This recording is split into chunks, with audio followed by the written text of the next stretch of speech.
E aí galerinha, tudo bem? Aqui para a gente dar continuidade ao nosso livro, tá? Hoje nós vamos iniciar mudanças de fase e falar de calor latente, tá certo?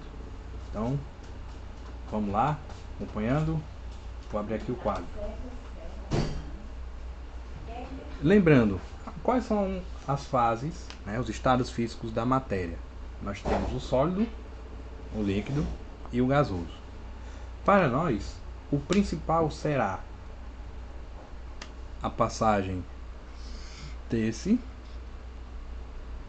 do sólido para o líquido, do líquido para o gasoso, ou vice-versa, tá certo? Lembrar, sempre nós teremos nomes dados a essas transformações, ok? Uma vez que nós falamos o seguinte, qual é a diferença entre eles? Nós temos, lembrando, a famosa fusão, tá? Onde a fusão é a passagem do sólido para o líquido. Então você já coloca aqui a fusão. E do líquido para o gasoso nós chamamos de ebulição. Existem outras transformações e outras fases, mas nós vamos focar nesses dois. Por quê? Porque o calor latente ele usa exclusivamente as medidas voltadas para fusão e ebulição, tá certo? O que é latente?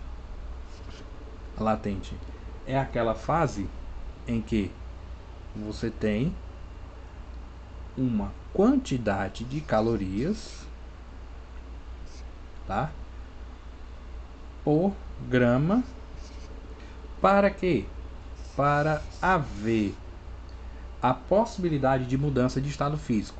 Ou seja, você pega uma pedra de gelo, por exemplo, ela está no estado sólido, a água no estado sólido. Você coloca em cima de uma mesa, na nossa temperatura ambiente, ela vai começar a derreter. Mas para isso ela vai precisar da sua latente de fusão, no caso, para poder começar a ter essa transformação do sólido para o líquido.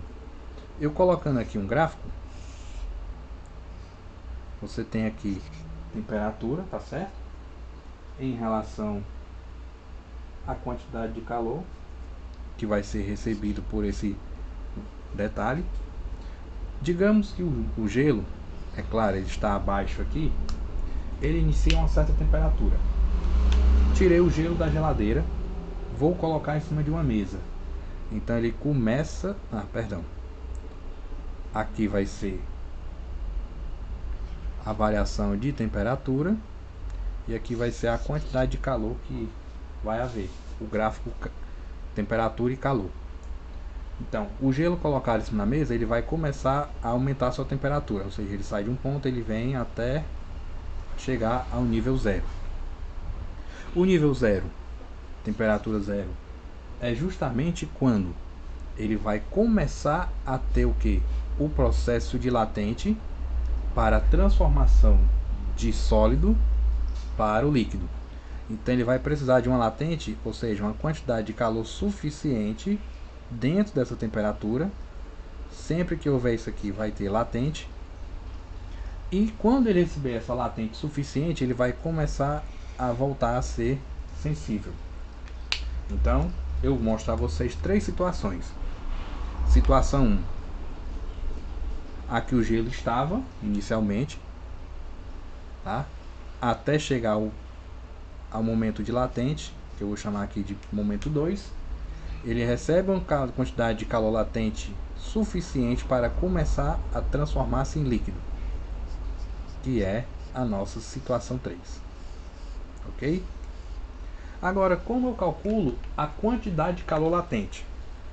Calor latente nada mais é que sua quantidade de calor, ela será igual ao valor da massa do corpo vezes a sua constante de latente. Nós temos dois tipos de latente. A latente de fusão, vou citar do gelo, por exemplo. Há uma tabela no seu livro, tá? Aqui é só um exemplo. A latente de ebulição, ambos têm valores constantes. obviamente. A latente de fusão do gelo será de 80 calorias por grama. A latente de ebulição será de 540 calorias por grama. Então, essa é a forma de se encontrar a quantidade de calor latente. E as transformações nos estados físicos vai ver de acordo com esse gráfico aqui, tá certo? Eu também poderia dizer o contrário. Se ele vem agora, eu vou apagar esse gráfico, fazer outro aqui. Digamos que vem o contrário. O objeto muito quente e ele vai ser mudado para o estado físico de sólido. Ou seja, ele tem uma temperatura alta, então ele vai esfriando, perdendo o calor por meio, tá certo?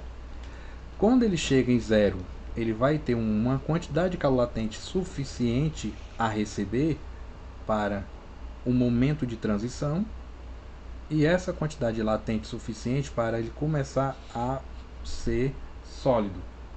Então, fase 1, mais uma vez, ele está vindo, no caso de um líquido, para ser sólido. Ao chegar a 0 graus Celsius, ele será passado pelo momento de latente, em que ele vai receber uma quantidade de calor necessária para mudar de estado físico. Então aqui a parte 2 é a parte latente, e a parte 3 é quando ele já está se transformando em sólido. Isso é o contrário. Outros exemplos. Quando você vai ferver água para fazer cozinhar alguma coisa, você coloca a água dentro de uma panela e percebe que ela começa a borbulhar. Mas antes dela borbulhar, ela vai passar por um processo, certo, de latente, ou seja, receber a quantidade de calor latente necessária para mudar de estado físico, que em questão será de líquido para gasoso, ok? Que é o momento de ebulição para essa situação. Mais uma vez lembrar, calor latente é a massa e a constante de latente. Lembrando, esses valores são constantes e vocês não são obrigados a saber. É tabelado. A questão lhe proporciona caso necessite usar. Ok? Então aí, galera, nos próximos vídeos, 2 exercícios complementares para a gente finalizar esse conteúdo, ok? Lembrando, o capítulo ele explica suficientemente as partes de mudança de estado físico e também a parte de calor latente, ok? Tchau, até o próximo vídeo.